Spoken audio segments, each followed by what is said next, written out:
Le journal Patrick Cohen. À la une ce matin, encore une nuit agitée à Nantes, 19 arrestations, bâtiments et voitures incendiés. Le jeune homme tué l'autre soir lors d'un contrôle était recherché, mais il y a un doute sur la version de la légitime défense donnée par la police. Orage, grêle et très fort coup de vent sur le sud-ouest, un mort en Charente après une chute d'arbre. Le plan Hulot va-t-il sauver la biodiversité? Comment stopper la bétonisation des sols? Quand va-t-on interdire les pailles ou les touillettes en plastique? Nicolas Hulot sera l'invité d'Europe 1 dans un quart d'heure. Dans ce journal, le plan anti-pagaille de la SNCF pour les 2 jours de grand départ demain et samedi, qui sont aussi 2 jours de grève. Les embauches de cadres qui vont continuer à progresser cette année, nous dira Nicolas Barré. Marlène Schiappa qui recule sur une partie de son dispositif contre les violences sexuelles. Et le football, la banane de Deschamps à 24 heures de France-Uruguay. La nuit a donc été une nouvelle fois tendue à Nantes. Malgré les appels au calme de la famille du jeune homme de 22 ans tué par un policier, les violences se sont étendues à de nouveaux quartiers. François Coulon, vous êtes sur place pour Europe 1.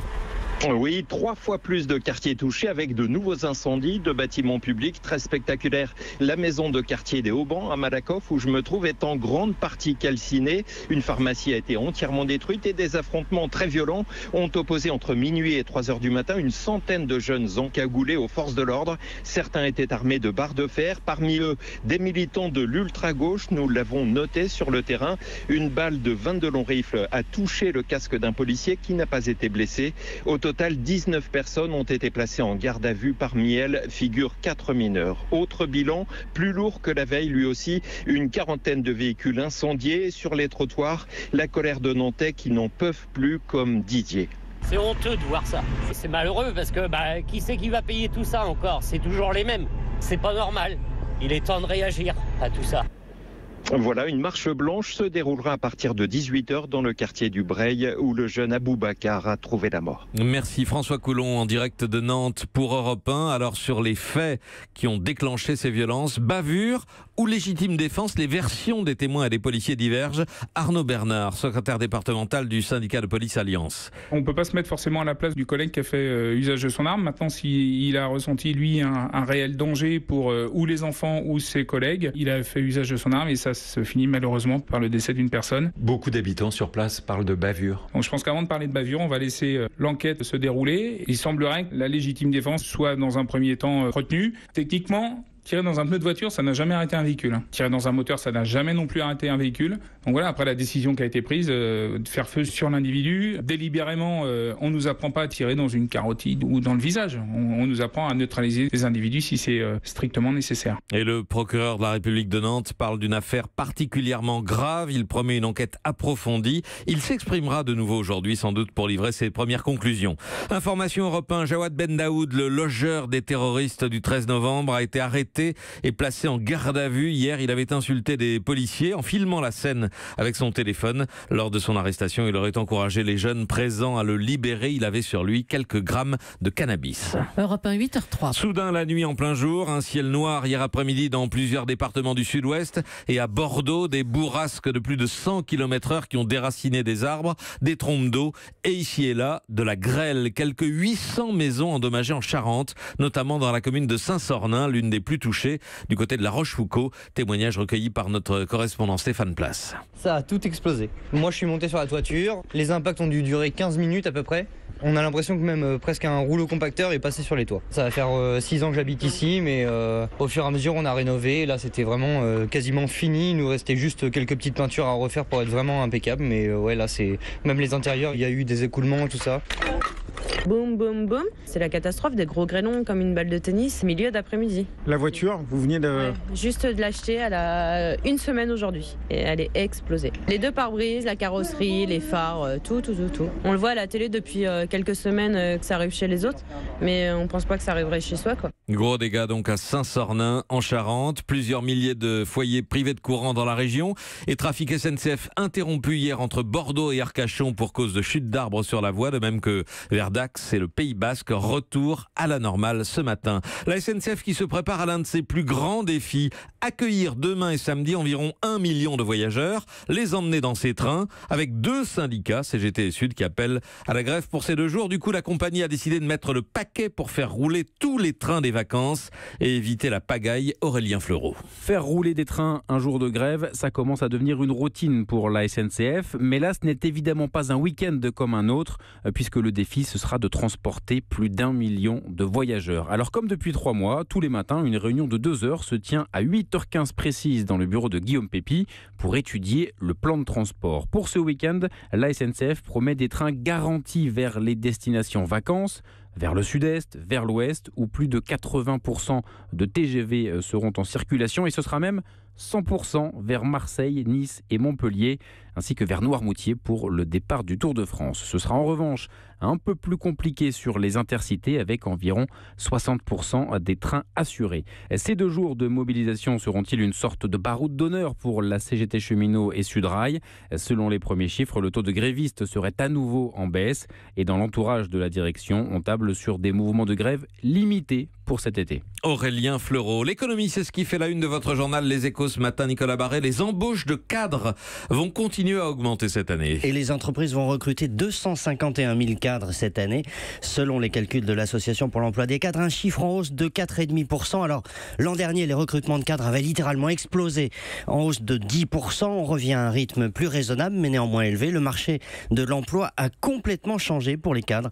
Les rapports de force entre employeurs et employés ne sont plus les mêmes.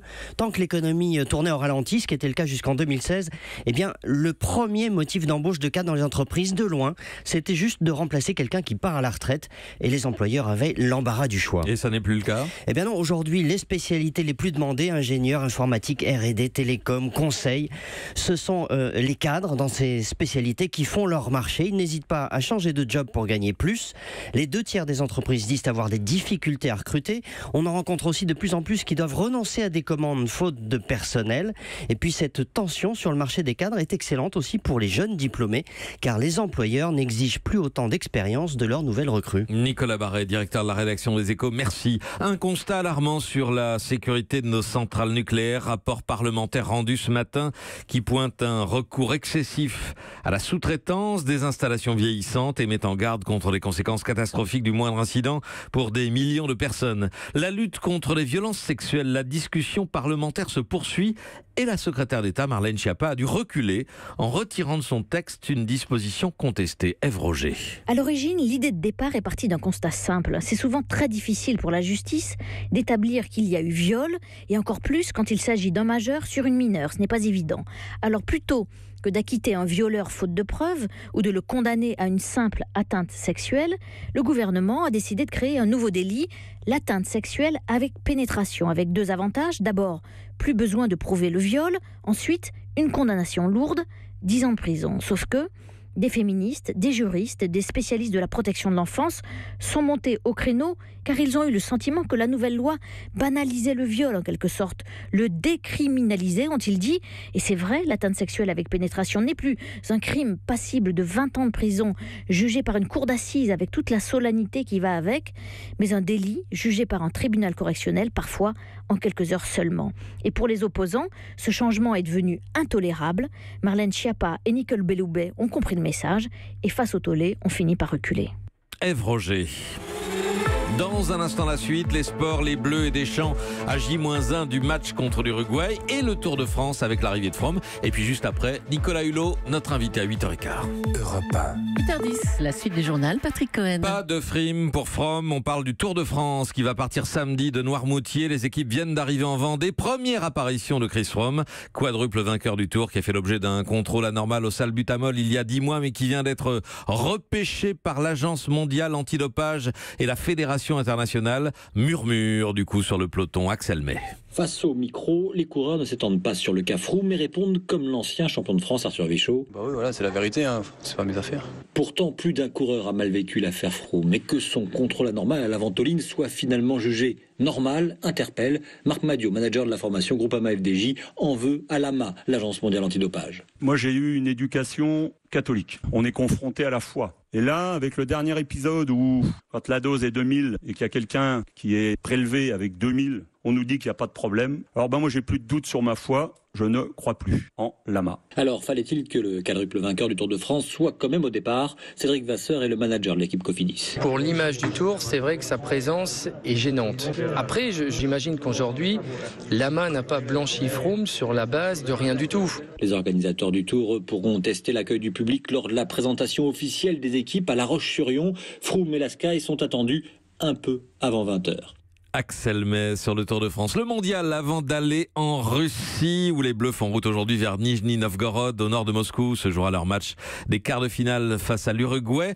Un détour par le Nigeria où Emmanuel Macron n'a pas ménagé ses efforts pour trouver de nouveaux supporters. Il faut dire que la France avait battu l'Argentine, tombeuse des Nigérians.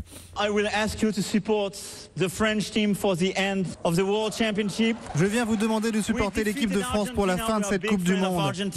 Nous avons battu l'Argentine. Nous sommes de grands amis les Argentins, mais là au moins nous avons fait ce que nous devions faire après la défaite des Nigérians. Maintenant que les super règles ne sont plus dans le tournoi, s'il vous plaît, supportez l'équipe de France de football. Nous allons gagner cette compétition.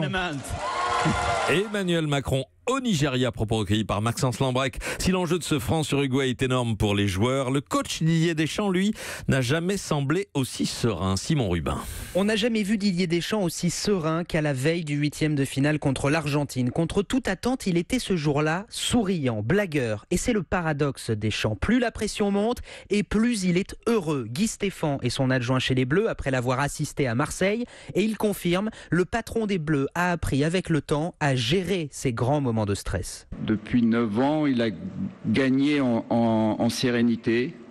Je le trouve très à l'aise, je le trouve détendu. Il s'est affirmé au fil du temps, au fil des difficultés aussi. Il y en a eu à Marseille, il n'y a pas eu que des trophées. Ça va évidemment amener un plus. Le sélectionneur a tout connu, rien ne lui fait vraiment plus peur. Même l'ombre de Zidane qui plane au-dessus de lui ne l'empêche pas de dormir. Pourtant, Deschamps sait bien que tôt ou tard, la question de son remplacement par Zidane se posera. Mais il s'en fiche, c'est aussi bien comme ça. Au moins, il sait à quoi s'attendre, confient certains de ses proches. Avant d'ajouter, Deschamps cherche la pression et l'inconfort parce que c'est dans la difficulté qu'il révèle le meilleur de lui-même et de son groupe. Istra, Simon Rubin, Europe 1. Voilà pour le journal. Dans un instant, notre invité Nicolas Hulot, ministre de la Transition écologique et solidaire, qui vient de présenter son plan pour la biodiversité.